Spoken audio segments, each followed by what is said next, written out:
Hey, everybody. Popular question of the week that I've been asked a number of different times from buyers is what type of property will hold the most value? Um, well, first and foremost, if you're buying for your use, either if it's a primary or a secondary home, then definitely consider what you want, not necessarily what's going to hold the most value.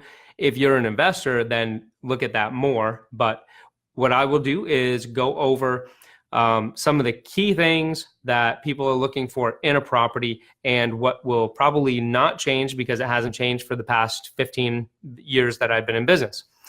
So the first part is single family homes in a community without high fees.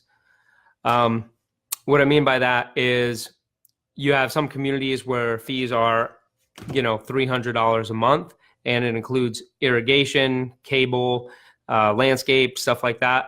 And that's definitely well worth it. But if you're not a golfer, and you know what, it doesn't matter. If you're buying for investment purposes and you don't really care about your use, don't buy in a golfing community where you have high fees, because then you're just going to be wasting money. But look at the single family homes, and then also look at 3 bedrooms. Now, builders have been building new construction over the past few years where they're building really small bedrooms. So look out for that, because you don't want to have a 9x9 bedroom and then have all of the other types of properties out there available with 11x12s. You don't want to jam up 4 bedrooms in 1,600 square feet. And for you Canadians, I don't know how to make that conversion into the other table of measurements. But you don't want to have small bedrooms. That's really important. Okay, as far as square footage, 1,800 square foot minimum. So what I'm saying is, depending on how much the home is worth and in the location that it is, have a minimum of $1,800 square feet, and look at the price per square foot. And when I'm looking at price per square foot, I compare it to other similar homes. But as well, I also look back and I look at the absorption rate in a specific community over the past 3 years. So let me give you an example of that. Back in, 2007, 2006, 2007, when we had our in the market down here in Florida, there's certain communities that would sell better than others and would hold their value. So if the market went down, say 50% in value in Southwest Florida, there are some communities that only went down 15 or 20% in value, which obviously is a lot better hold on the value, and those communities are able to sustain a downturn more so than other communities. Now that kind of leads into a property that is unique. It doesn't have to be unique as far as the upgrade, the style of the house or anything like that. It doesn't have to go into that, but it can be unique to where you can't build any more of them. So I was talking to one of my sellers yesterday, potential sellers, and she has a home in Bonita Shores, which is west of 41. It's non-gated. You cannot get any closer to the water than west of 41 unless you're on the water. And it's a small single family home, non-gated. So you can't replicate that. There's only so much space to where you can build that. So it is unique. And that's something that also leads into near the water. Depending on how much you pay for the property and what you want, being closer to the water, I think, is kind of a no-brainer. Everybody knows that. But being unique, single family home, non-gated, near the water is definitely going to hold more value in the future. And that's why I had said Pelican Landing before, because that's one of those communities. And if you do get a single family home, even in Pelican Landing, if you don't join the golf club over there, the association fees for the community as a whole are fairly low. And it's a really nice area. It's beautiful to drive into. So anyway, that's a side note. Okay, so good sized bedrooms. 2-car garage, but let me tell you this, 3-car garage if you can get it for the right price.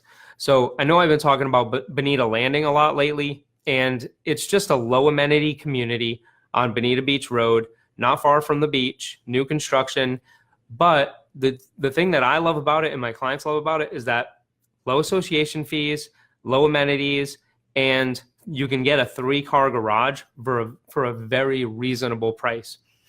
I know I have a 3-car garage. I can never go back. And a lot of homes that have been built, say, prior to, I'm just throwing this out there, but maybe 2010 or 2015, a lot of homes prior to that weren't building many 3-car garages. And yes, you can add a garage to it, but not if you're in a community. So keep that in mind. Closer to the water, age of the property, unless it's one of those unique homes and unless it's been completely remodeled or just updated or modernized, look at the age. Because if you're buying a property that's from 1980, and I use this on CMAs or market analysis when I'm going to meet with a seller and looking at value. If you can't compare a home that was built in 1980 with something that was built in 2000.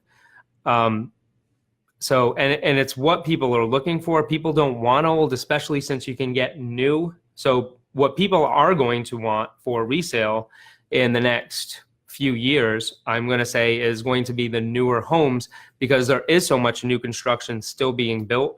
So a home that is older, unless it's unique, doesn't really have nearly as much value. And let's see, unique is it? The absorption rate. Pretty much I covered what I think needs to be covered. Those are the main things that we look at for an investor. So let me run you through this example. If I have someone who wants to buy, say, 3 single-family homes down here, and they want to get a good rate of return for property management, so they want to look at owning the property for, say, 3 to 5 years and then selling it.